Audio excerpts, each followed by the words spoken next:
देखो current electricity हम शुरू किए थे, करंट इलेक्ट्रिसिटी में हम लोग ओम्स लॉ तक पढ़े थे। आज शुरू करें हम लोग उसके आगे का topic internal resistance of the cell. उसमें कुछ डेफिनेशंस वगैरह है। Internal resistance of the cell क्या चीज होता है कि मान लो कि एक कंडक्टर है, इस तरह से एक कंडक्टर लगा हुआ है,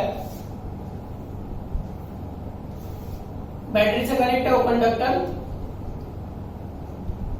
जिसमें एक इंटरनल रेजिस्टेंस स्मॉल रेजिस्टेंस लगा हुआ है आर, ये आर, ये आर, ये ई, ये पूरा, और ये तुम्हारा जाकर के आई करंट है। पॉजिटिव साइड से करंट आता है क्योंकि नेगेटिव साइड से इलेक्ट्रॉन जाता है। ये अगर ये इस तरह से हो तो हम लोग जानते हैं सर्किट का जो टोटल रेजिस्टेंस होगा, total resistance of the circuit क्या होगा, ये वाला एक्सटर्नल रेजिस्टेंस और ये, यानी टोटल रेजिस्टेंस जो हो जाएगा, total resistance of a circuit, क्या चीज होगा हम लोगों का टोटल रेजिस्टेंस, बोलिए तो R plus small r, R हो गया कैपिटल ये वाला रेजिस्टेंस और ये वाला रेजिस्टेंस, दोनों रेजिस्टेंस ऐड करेंगे ये टोटल रेजिस्टेंस हो जाएगा। और सेल का जो करंट होगा I equal to E by R plus R, E हो गया ईएमएफ ऑफ द सेल। ये इसको हम लोग जो है ना voltage according to the Ohm's law, V is equal to I R, हम लोग फॉर्मूला जानते हैं ओम्स लॉ के हिसाब से, और E equal to I R plus r. यहां पर देखो E इक्वल टू क्या हो गया, क्रॉस मल्टीप्लाई करो इसको, हम देखो इसको अच्छे से कर देते, ऐसे समझ में नहीं आएगा। देखो सबसे पहले देखो इसको क्रॉस मल्टीप्लाई करो, इसको क्रॉस मल्टीप्लाई करें तो I into R plus R equals to E, इसको ये मल्टीप्लाई होगा आई आर और ये होगा I R equal to E. Now this I R according to the Ohm's law V is equal to I R होता है Ohm's law के हिसाब से, यानी I R plus V equal to E, ये आई आर, ठीक है, sorry I R, ये कैपिटल आ गया इंटरनल रेजिस्टेंस, ये V, E equal to V plus I R. ये हम लोगों का क्या हो गया, ये सर्किट का हम लोगों का करंट का ईएमएफ हो गया, और इस V को बोलते हैं ड्रॉप वोल्टेज। बस इसका ये सब आता नहीं है डेफिनेशन, बस ये फॉर्मूला याद रखना है। अब हम लोग जो है ना इसका जो है अलग अलग टॉपिक जिस तरह से यहाँ दिया हुआ है, सबसे पहले लोग पढ़ते हैं टर्मिनल वोल्टेज। टर्मिनल वोल्टेज किसको बोलते हैं हम लोग, जब क्लोज सर्किट में सेल का जो इलेक्ट्रोड्स के दरमियान का जो पोटेंशियल डिफरेंस होता है, क्लोज सर्किट में इलेक्ट्रोड्स के बीच में जो पोटेंशियल डिफरेंस होता है उसको हम लोग बोलते हैं टर्मिनल वोल्टेज। अब आ जा रहे हम लोग वोल्टेज या drop voltage, loss voltage. Cell में ईएमएफ और टर्मिनल वोल्टेज का जो डिफरेंस होता है उसको हम लोग ड्रॉप वोल्टेज बोलते हैं। ईएमएफ और टर्मिनल वोल्टेज का डिफरेंस को ड्रॉप वोल्टेज बोलते हैं। ये लोग का डेफिनेशन आता है, इसके अलावा कुछ नहीं आता है। अब आ जा रहे हम लोग जाकर के इंटरनल रेजिस्टेंस। तो सेल के अंदर जब करंट इलेक्ट्रिक करंट के प्रभाव में जो रेजिस्टेंस पैदा होता है उसको हम लोग इंटरनल रेजिस्टेंस बोलते हैं। जैसे ये करंट बाहर जा रहा है, ये रेजिस्टेंस, ये रेजिस्टेंस, ये दो रेजिस्टेंस जो सेल के अंदर में पैदा हो रहा है इसको हम लोग बोलेंगे इंटरनल रेजिस्टेंस। ये हो गया। अब आ जा रहे हम लोग का रेजिस्टिविटी। रेजिस्टिविटी क्या चीज है, यूनिट लेंथ और यूनिट लेंथ और यूनिट एरिया में कंडक्टर में जो रेजिस्टेंस पैदा होता है उसको रेजिस्टिविटी बोलते हैं। Unit length and unit area, यानी कि रेजिस्टिविटी का यूनिट क्या होता है, रेजिस्टिविटी का यूनिट हो गया हम लोगों का ये ओम सेंटीमीटर, और एक होता है ओम मीटर। ये हो गया सीजीएस में और ये हो गया एसआई में। इन लोगों का सिर्फ डेफिनेशन आता है, इसके अलावा कुछ हम लोग को नहीं पढ़ना है, बस इतना ही काफी है हम लोग का। कंडक्टिविटी, रेजिस्टिविटी का जो रेसिप्रोकल पार्ट होता है उसको हम लोग कंडक्टिविटी बोलते हैं, यानी conductivity equals to 1 by rho. Rho का मतलब होता है रेजिस्टिविटी। रेजिस्टिविटी को हम लोग रो से डिनोट करते हैं। ये डेफिनेशन हुआ। इसका यूनिट क्या चीज होता है, कंडक्टिविटी का यूनिट, इसका यूनिट होता है सीमेन पर मीटर, SIMEN, सीमेन पर मीटर। ये ये हो गया। अब रेजिस्टेंस ऑफ द कंडक्टर को हम लोग जानते हैं, length of the conductor and cross sectional area of the conductor. इस चीज को जानना बहुत जरूरी है कि रेजिस्टेंस किस किस के ऊपर में डिपेंड करता है। सबसे पहली बात कि रेजिस्टेंस जो है वो लेंथ ऑफ द कंडक्टर का डायरेक्टली प्रोपोर्शनल होता है, यानी कि R directly proportional to the L होता है, resistance is directly proportional to the length of the conductor.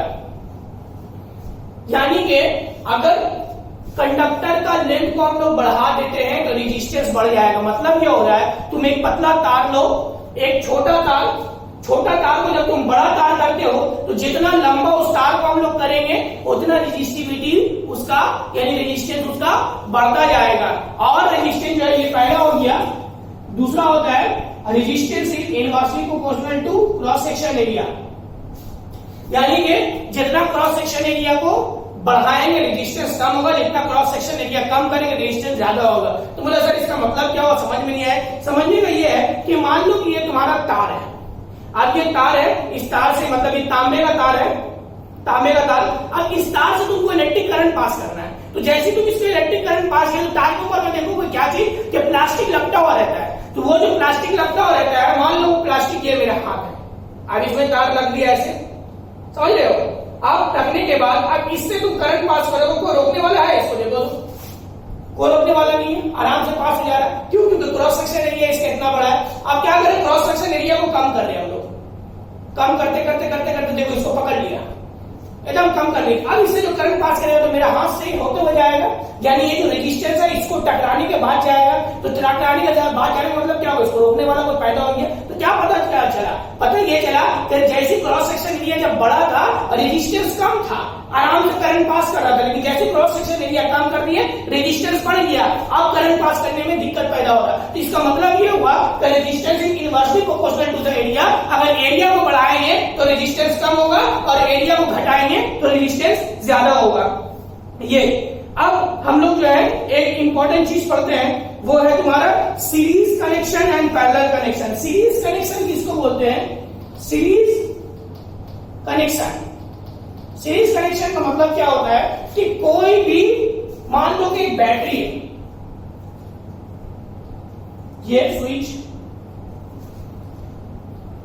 Plus minus, एक रेजिस्टेंस जोड़ा R1,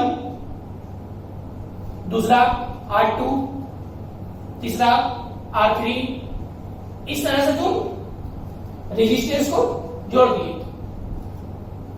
जोड़ने के बाद इलेक्ट्रिक करंट पास किया, तो यहां पर देखो रेजिस्टेंस सब जो है ना सीरीज में जुड़ा हुआ है। सीरीज मतलब एक ही लाइन में, मतलब ये हो रहा कि इसमें जो करंट, इसमें जो करंट, इसमें जो करंट, वही करंट आया। देखो ना, यहां से यहां आया, फिर क्या निकलेगा, कहीं ना निकलेगा यहाँ, फिर यहाँ निकले, यहाँ निकले। तो इसको बोलते हैं सीरीज कनेक्शन। सीरीज कनेक्शन में रेजिस्टेंस, इक्विवेलेंट रेजिस्टेंस किसको बोलते हैं, इक्विवेलेंट रेजिस्टेंस।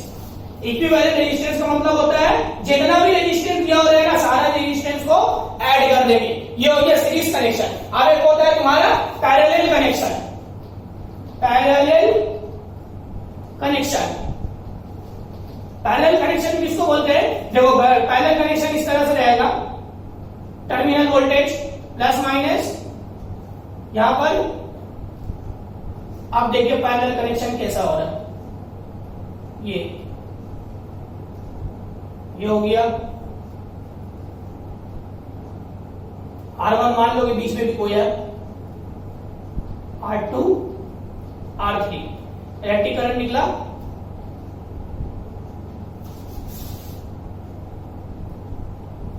ठीक है, इलेक्ट्रिक करंट निकला। आज निकलने के बाद इसको हम लोग बोलेंगे पैरेलल कनेक्शन। क्यों? क्योंकि जैसे ही इलेक्ट्रिक करंट आई यहां पर पहुंचेगा, ये तीन भाग में बढ़ जाएगा, कुछ हिस्सा ऊपर चले जाएगा, कुछ यहां जाएगा, कुछ यहां जाएगा। तो इस तरह का कनेक्शन को हम लोग बोलते हैं पैरेलल कनेक्शन। इसका इक्विवेलेंट रेजिस्टेंस होगा, इक्विवेलेंट रेजिस्टेंस इसका होगा, यानी R इक्वल टू, ये भी ऐड करेंगे लेकिन 1/R plus 1/R2 plus 1/R3, 1/R1 plus 1/, यानी जो भी होगा उसको 1 करके हम लोग ऐड कर देते हैं। इसको बोलते हैं हम लोग पैरेलल कनेक्शन यहाँ पे, और यहाँ पर भी इसको हम लोग लिखेंगे 1/R करके, ये पैरेलल कनेक्शन में। तो मतलब ये हो रहा है कि सीरीज कनेक्शन में तुम कभी देखोगे स्कूल का पंखा बत्ती में कि एक स्विच ऑन किया, 2 3 3 4 बत्ती है, सब जल गया, पंखा भी जल गया, जिसका मतलब हुआ कि वो लोग सीरीज कनेक्शन में।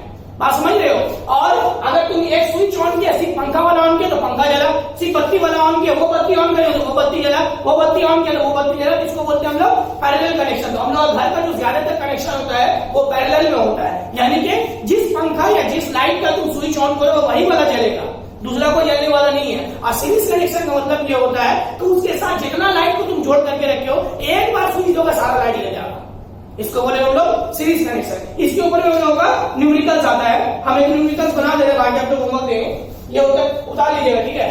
न्यूमेरिकल्स क्या है पढ़ते हैं हम, देखो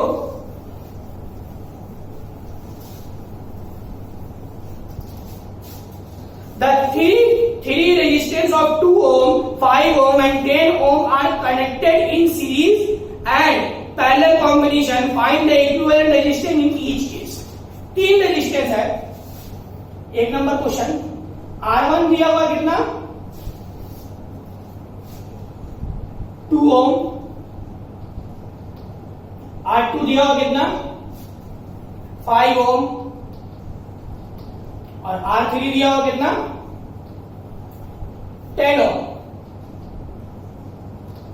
ये अब इसका सीरीज को में इक्विवेलेंट भी निकालना है और पैरेलल इक्विवेलेंट भी निकालना है। तो पैरेलल से सीरीज इक्विवेलेंट सबसे पहले निकालते हैं। Series equivalent resistance, resistance very simple, सबको ऐड कर देंगे, R1 plus R2 plus R3। R1 का वैल्यू 2, R2 का वैल्यू 5, R3 का वैल्यू 10, 10 2 5 2 7 10 17 ओम। पैरेलल कॉम्बिनेशन में निकालते हैं इक्विवेलेंट रेजिस्टेंस, पैरेलल इक्विवेलेंट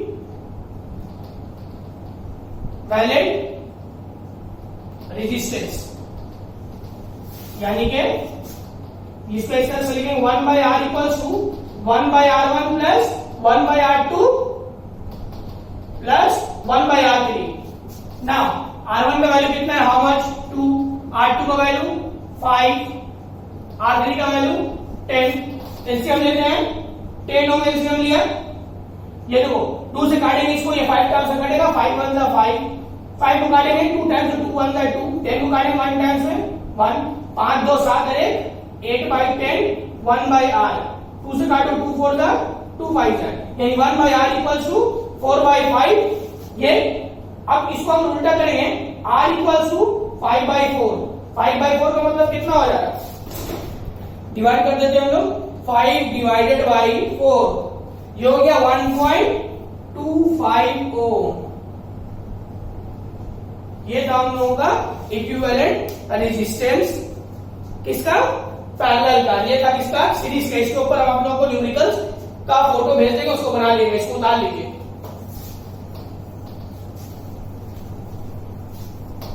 अब आ जाते हैं हम लोग heating effect of current, very important topic. Heating effect of current किसको बोलते हैं हम लोग, हीटिंग इफेक्ट ऑफ करंट में हम लोग जो पढ़ेंगे, जो हम लोग सिलेबस में है उसको बोलते हैं joules law, joules law of heating effect of current. Joules law of heating effect of current, सबसे पहला चीज हम लोग पढ़ रहे हैं लॉ ऑफ करंट।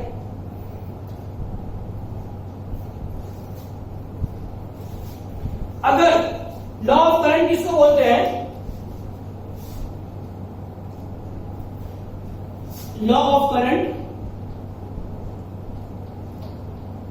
एक नंबर, दूसरे नंबर को हम लोग बोलते हैं law of resistance, law of resistance, और तीसरे नंबर को हम लोग बोलते हैं लॉ ऑफ टाइम। मतलब क्या हुआ, मतलब ये हुआ, लॉ ऑफ करंट का मतलब ये हो रहा है कि अगर किसी भी कंडक्टर का रेजिस्टेंस और टाइम कांस्टेंट हो, अगर किसी भी कंडक्टर का रेजिस्टेंस और टाइम कांस्टेंट हो, तो उस कंडक्टर से जो करंट पास होगा, अब करंट पास होने की वजह से जो कंडक्टर में हीट प्रोड्यूस होगा, वो उसके पास करने वाला करंट क्या बराह रास्त मुतनासिब होता है, मतलब कि डायरेक्टली प्रोपोर्शनल होता है। The current where R and T are constant, मतलब ये हो रहा है, देखो इसको इंग्लिश में बोल रहा है कि when resistance and time are constant, the current passing through the conductor is directly proportional to the heat produced by the conductor. The current passing through the conductor is directly proportional to the heat produced by the conductor. यानी कि अगर हम लोग resistance यानी मज़ामत और time यानी वक्त को मुय्यन रख दिया जाए तो करंट जो उसके कंडक्टर से जो करंट पास होगा वो उसमें पैदा होने वाले हरारत का बराह रास्त मुतनासिब होता है ना। दूसरा एक चीज, H is directly proportional to the resistance when current and time are constant. क्या मतलब हो रहा है इसका? मतलब ये हो रहा है कि the heat produced by the conductor is directly proportional to the resistance when current passing through the conductor and time are constant. या इसमें ऐसे बोल दे when time and current passing through the conductor are constant, the heat produced by the conductor is directly proportional to the resistance of the conductor. मतलब ये हो रहा है कि अगर हम लोग करंट और टाइम को कांस्टेंट मान ले, इलेक्ट्रिक करंट और टाइम को कांस्टेंट कर देते हैं तो उस कंडक्टर में जो हरारत पैदा होता है वो उसके मज़ामत का बराह रास्त मुतनासिब होती है। अब आ जाएगा हम लोग law of time, H directly proportional to the time when I and R are constant. मतलब ये हो रहा है कि जब करंट कंडक्टर का करंट और मज़ामत कांस्टेंट हो, यानी कि जब कंडक्टर से पास होने वाला करंट और उसकी मज़ामत कांस्टेंट हो तो उस कंडक्टर में जो हीट प्रोड्यूस होगा, उस कंडक्टर में जो हरारत पैदा होगी वो उसके वक्त का बराह रास्त मुतनासिब होगा। मतलब ये हो रहा कि अगर हम लोग वक्त बढ़ाएंगे तो हरारत बढ़ेगा, वक्त घटाएंगे तो हरारत घटेगा। यहाँ पर भी रेजिस्टेंस बढ़ाएंगे हरारत बढ़ेगा, रेजिस्टेंस घटाएंगे तो हरारत घटेगा। यहाँ पर भी करंट बढ़ाएंगे तो हरारत बढ़ेगा, करंट घटाएंगे तो हरारत घटेगा। हरारत का मतलब होता है हीट, यानी टाइम बढ़ाएंगे तो हीट प्रोड्यूस होगा, टाइम कम करेंगे हीट कम होगा। रेजिस्टेंस बढ़ाएंगे हीट कम बढ़ेगा, रेजिस्टेंस घटाएंगे हीट कम होगा। करंट बढ़ाएंगे हीट प्रोड्यूस ज्यादा होगा, करंट कम करेंगे हीट प्रोड्यूस कम होगा। तो ये मतलब ये हो रहा है, इसका हम लोग अगर इंग्लिश में बोलेंगे तो इस तरह से बोलेंगे, current and resistance are constant then heat produced by the conductor is directly proportional to the time। ये टाइम के डायरेक्टली प्रोपोर्शनल होता है। तो अगर तीनों को हम लोग कंबाइन करते हैं by theory of joint variation, by theory of joint variation, इससे तो हम लोग बोल सकते हैं heat directly proportional to I square R भी है और टी भी है। Heat directly proportional to I square R T, यानी कि टी टाइम इसलिए ऐसा करते हैं, टेम्परेचर को कैपिटल से डिनोट करते हैं। ये आई पर आर टी, यानी एक जब यहां पर प्रोपोर्शनलिटी हटता है तो जे आता है, जिसको हम लोग बोलते हैं जूल्स कांस्टेंट। ये जे आएगा जिसको हम लोग बोलते हैं जूल्स कांस्टेंट, याद रखिएगा। इसको बोलते हैं हम लोग जे को जूल्स कांस्टेंट, इसलिए हम लोग इसको बोलते हैं joules law of heating effect of current. ये हो गया हम लोग का जूल्स लॉ। अब इसका एप्लीकेशन कहां होता है, ध्यान रखिएगा। इसका एप्लीकेशन होता है, तुम लोग घर में देखा होगा इस्त्री, करंट वाला इस्त्री देखे हो घर में, देखो उसके अंदर में जो है ना क्या चीज लगा रहता है, मीका रहता है। मीका हीट को एब्सॉर्ब करने के लिए। क्यों? क्योंकि जब इलेक्ट्रिक करंट से हम लोग उसका वायर को, जिसके अंदर नाइट्रोन वायर रहता है, उसका वायर को तार से कनेक्ट करके इलेक्ट्रिक करंट से जैसे कनेक्ट करेंगे तो उसमें जो हीट प्रोड्यूस होगा वो टाइम का डायरेक्टली प्रोपोर्शनल होगा। एक तो उसका होगी, दूसरा एक होता है इसका एप्लीकेशन इलेक्ट्रिक हीटर। हीटर में भी इसका इस्तेमाल होता है। देखो हीटर में हीट प्रोड्यूस होता है तो उसमें किस तरह से हो रहा है, वहां पर रेजिस्टेंस और टाइम और इस तरह का जो भी कैलकुलेशन हीटर के ऊपर किया गया है वो according to the Joule's law के हिसाब से किया गया है। इलेक्ट्रिक बल्ब में देखो घर में जो पीला कलर का बल्ब जलते रहता है 60 वाट वाला 100 वाट वाला, उसमें भी तुम्हारा जूल्स लॉ का एप्लीकेशन हुआ है। इस तरह principle of action joules law यहाँ पर बहुत तरह, इसके अलावा बहुत सारी चीजों में इसका इस्तेमाल होता है। अब आ जा रहे हैं हम लोग इलेक्ट्रिकल पावर। इलेक्ट्रिकल पावर किसको बोलते हैं? एक आई में जो बल्कि तमन्नाई पैदा होती है उसको इलेक्ट्रिकल पावर बोलते हैं। मतलब ये हुआ कि इसको मिटा दे रहे हम, ये सब उतार लीजिएगा जो भी हम लिख रहे हैं, ठीक है। इलेक्ट्रिकल पावर देखो हम उर्दू में डेफिनेशन पढ़ा, उसको हम इंग्लिश में कर दे रहे हैं। इकाई वक्त में जो बल की तवानाई पैदा होती है, पैदा की जाती है, खर्च की जाती है, उसको इलेक्ट्रिकल पावर कहते हैं। यानी कि electrical power P equals to electrical work done, electrical work done divided by time in seconds, time in seconds. यानी कि P is equal to W by T. ये W का मतलब क्या होता है? वर्क डन, हम लोग पढ़ चुके हैं। V याद कीजिए, W is equal to VIT होता है, पहले वाले क्लास में पढ़ाए थे हम। डिवाइडेड बाई टी कर दिया तो power is equal to VI। ये फॉर्मूला है, ये भी फॉर्मूला है, ये जो भी डेरिवेशन हम कर रहे हैं ये दोनों फॉर्मूला है। Power is equal to VI। इसके अलावा V का फॉर्मूला क्या होता है? V होता है IR, I इंटू ये वाला I। क्यों? क्योंकि according to the Ohm's law V का मतलब होता है IR। ओम्स लॉ में हम पढ़ाए V is equal to IR, P equal to I into I square R। यानी कि इलेक्ट्रिकल पावर का ये भी फॉर्मूला हो जाएगा तुम्हारा। वॉट इक्वल्स टू, वॉट होता है पावर का यूनिट, वोल्ट, वोल्ट होता है तुम्हारा वोल्टेज का यूनिट, इंटू एम्पियर, एम्पियर होता है करंट का unit. Power is equal to volt into ampere. तो इलेक्ट्रिकल पावर क्या चीज है? Electrical power is the power generated by the conductor in unit time, या electrical work done by the conductor in unit time is called electrical power. इसको हम लोग electrical power बोलते हैं। इसको हम लोग जो है ना वॉट आवर से, वॉट से यूनिट करते हैं। तुम लोग देखो घर में 2 वॉट, 6 वॉट का बल्ब, 8 वॉट का बल्ब, वो जो वॉट लिखा हुआ रहता है ना, वो उस बल्ब का इलेक्ट्रिकल पावर होता है, कितना इलेक्ट्रिकल एनर्जी वो कंज्यूम करता है। बल्कि तुम्हारा एक अम्ली का यूनिट होता है तुम्हारा इलेक्ट्रिकल पावर। इलेक्ट्रिकल पावर का यूनिट होता है तुम्हारा वॉट आवर, यानी कितना वॉट का वो बल्ब है, ये क्या है। अब एग्जाम में जो क्वेश्चन आता है उसको बोलते हैं BOT,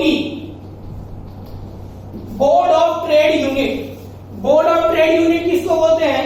board of trade unit equivalent to 1 kilo plus 1 kilo watt hour, 1 kilo watt hour, इसको बोलते हैं बोर्ड ऑफ ट्रेड यूनिट। ये वाट आवर क्या चीज है सर? वाट आवर का मतलब ये होता है कि 1 किलो वाट आवर का कोई मशीन अगर 1 घंटा तक का जितना एनर्जी को कंज्यूम करता है वो उसका किलो वाट आवर में कन्वर्ट हो जाता है। मतलब ये होता है, उसका आसान जवाब में तुमको हम बोल रहे हैं कि एक बल्ब है तुम्हारे घर में, वो बल्ब देखोगे 100 वॉट का है, तो 100 वॉट का बल्ब का मतलब 100 वॉट आवर उसमें लिखा हुआ है। इसका मतलब ये हो रहा है कि अगर बल्ब को हम 1 घंटा तक का जलाते हैं तो 1 घंटा तक वो 100 वॉट एनर्जी को कंज्यूम करेगा, ये उसका मतलब होता है। अब वॉट आवर के बाद जो है बहुत सारा हम लोग BOT होता है, बोर्ड ऑफ ट्रेड यूनिट। इसके बाद हम लोगों का छोटा छोटा चीज जो एग्जाम में शॉर्ट क्वेश्चन में आता है, CFL क्या चीज है? CFL, इसके अलावा LED को बोलते हैं, किसको बोलते हैं? Rate of trading. ये सब तुम लोग का बुक में मिल जाएगा, ये सबका डेफिनेशन वगैरह पढ़ लेना अच्छे से। ये अब आ जा रहे हम लोग इलेक्ट्रोमैग्नेटिज्म्स। इलेक्ट्रोमैग्नेटिज्म्स क्या चीज है? इलेक्ट्रोमैग्नेटिज्म का हल्का सा डेफिनेशन दे दे, इसको नेक्स्ट क्लास में हम जो है इसको पूरे डिटेल में पढ़ाएंगे इलेक्ट्रोमैग्नेटिज्म को, कि जब किसी कंडक्टर से कोई भी करंट पास होता है, if the current passing through the conductor the magnetic produced by the conductor is called electromagnetism. मतलब ये हो रहा है कि अगर किसी भी कंडक्टर से हम लोग इलेक्ट्रिक करंट को पास कराते हैं तो कंडक्टर जो है वो मैग्नेटिक प्रॉपर्टी गेन कर लेता है, यानी कि कंडक्टर मैग्नेट में कन्वर्ट हो जाता है, उसके अंदर south pole north pole generate हो जाता है। तो इसका मतलब हुआ वो उसका जो इलेक्ट्रिकल मैग्नेटिक फील्ड पैदा हो जाता है, इसको हम लोग बोलते हैं इलेक्ट्रोमैग्नेटिज्म। ये क्या चीज है इसको हम डिटेल में नेक्स्ट क्लास में पढ़ाएंगे। ये तो हम लोग का पावर तक का हम आज पढ़ाए हैं, इसको घर पे कीजिएगा। हम और आप लोगों को जो हम पीछे का ये न्यूमेरिकल्स भेज देंगे वो न्यूमेरिकल्स को बनाइएगा।